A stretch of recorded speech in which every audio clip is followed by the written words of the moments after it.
everybody, Christolclear101 here with another toy review. I actually have a knockoff Transformer today. Now, I do not know the name of the company that puts this one out, as I was not able to find a name, at least in English. But down here, it has the name for the toy as well as up here. If I had to guess just from the card art, over here, this probably be released by Polyfet Toys, because this looks about like the same style of card art, the same style of card, the presentation. But the name of this toy is Huge Extremely. But just from looking at the packaging, you know exactly what this is. This is a WST, World's Smallest Transformer, style Fortress Maximus. But as far as his retail goes, that I do not know. It's probably the same as some of the others originally, which is like $11.99, $12.99, something like that. First off, let's go over the front of the packaging.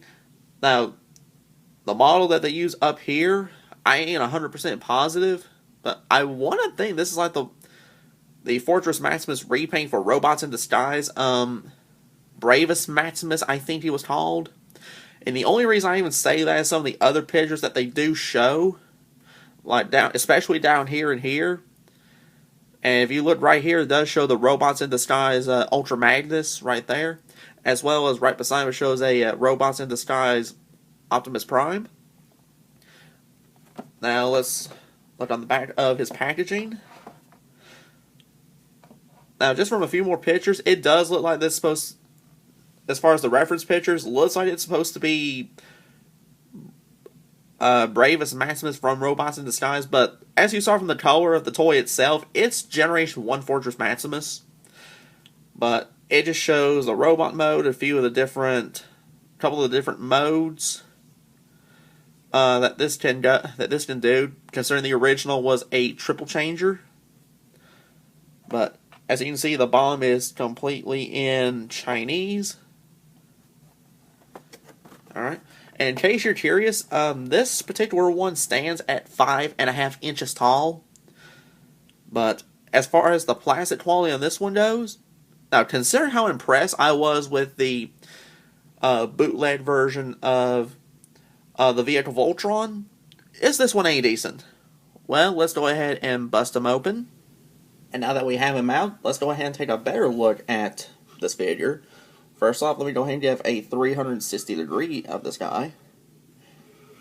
Now, obviously, this is supposed to be a WST, or World's Smallest Transformers, styled Fortress Maximus.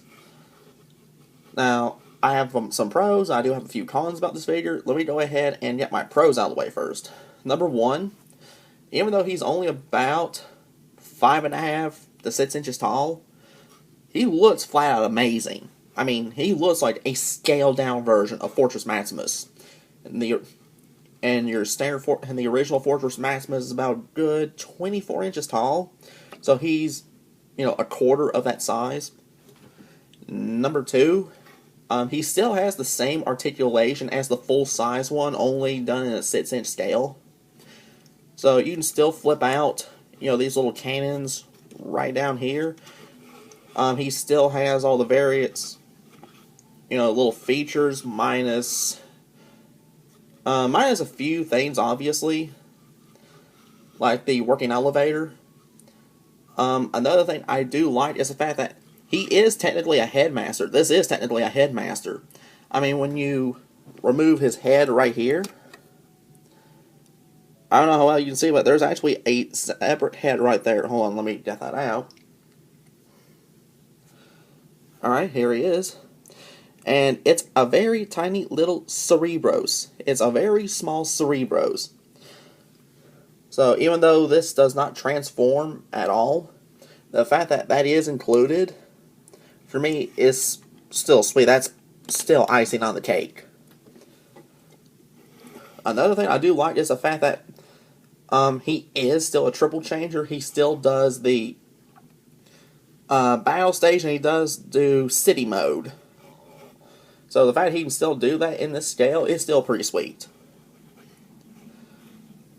Now, his plastic quality, it might not be as good as, say, the bootleg, Die Rudder 15, aka the vehicle Voltron. It might not be as good as that, but for what it is, it's still okay. As far as my complaints, that's one of them, is the plastic quality isn't as good as that particular figure.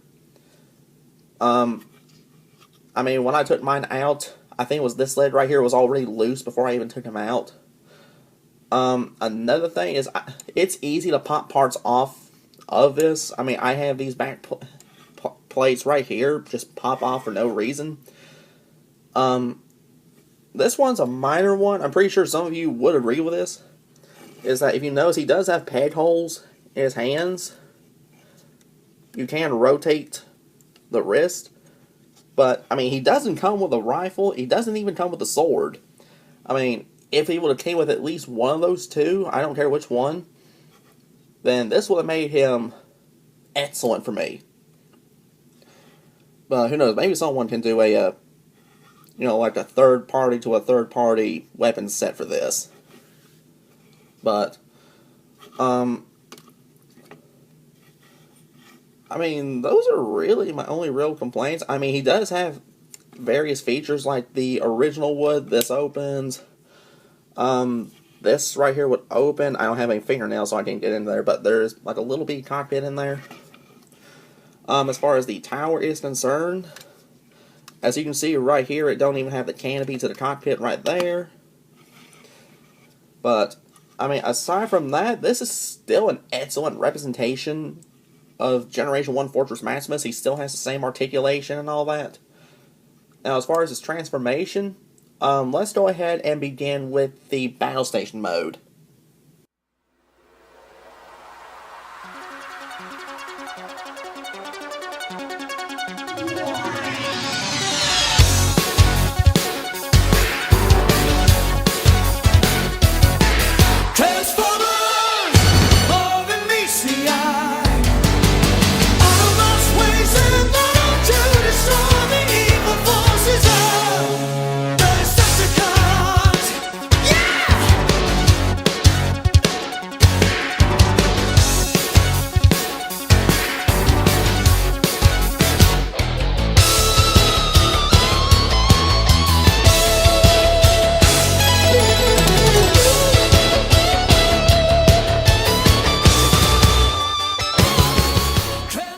And here we have him in his Battle Station mode, which I will go ahead and tell you is the weaker of his two modes. Well, weakest of his three modes, actually. I'm including his robot mode.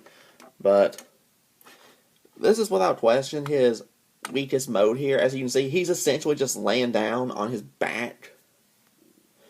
But the fact that he can still do this little mode,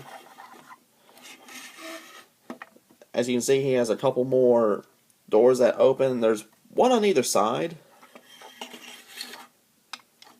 The fact that he can pivot his guns while he's in this mode, that I think is still pretty cool. As you can see, he has a spot for the cockpit right here, but there's no canopy right over it, so that's a little bit of a disappointment. But the fact that he can still do this is actually pretty nice. But enough about the Battle Station mode. Let's go ahead and go on to full-fledged city mode.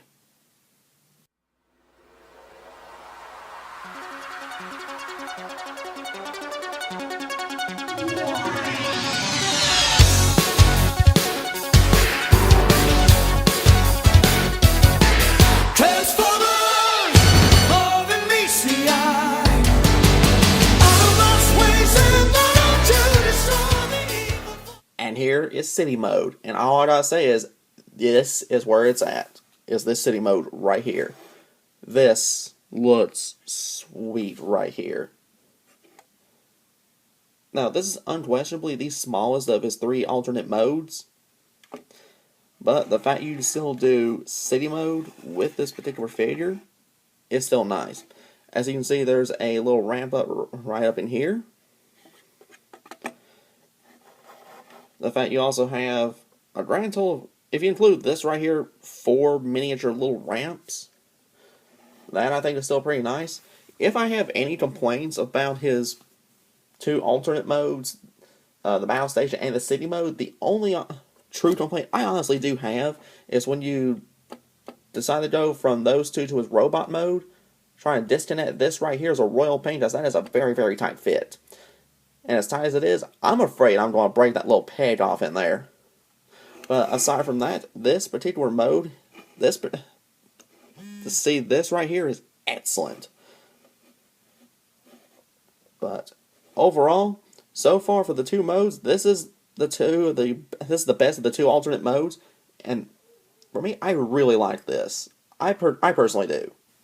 Now, just for some size comparisons of how big this figure really is, here he is next to a WST Ultra Magnus, as well as a Legends Class IDW Starscream, and here he is next to a Black Series 6-inch Darth Vader.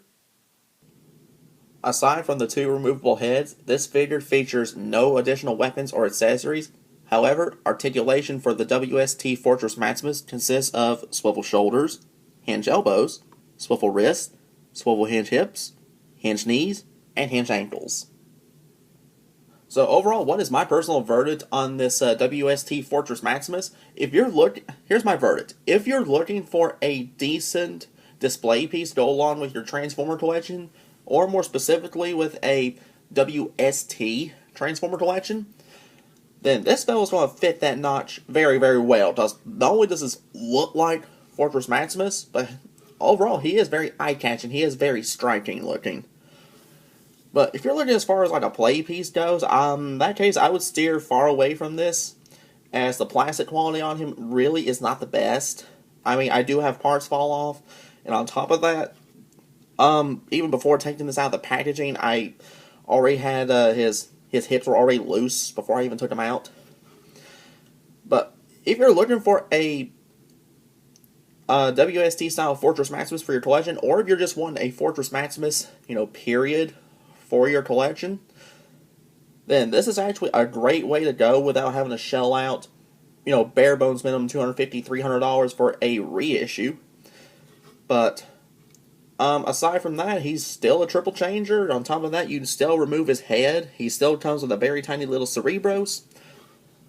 And on top of that, this overall just looks flat out kick ass, if you ask me. So if you can find this guy reasonably priced, then I'd say pick him up and add him as a little display piece. But that is my verdict on the knockoff WST style Fortress Maximus. Be sure to rate, comment, and subscribe.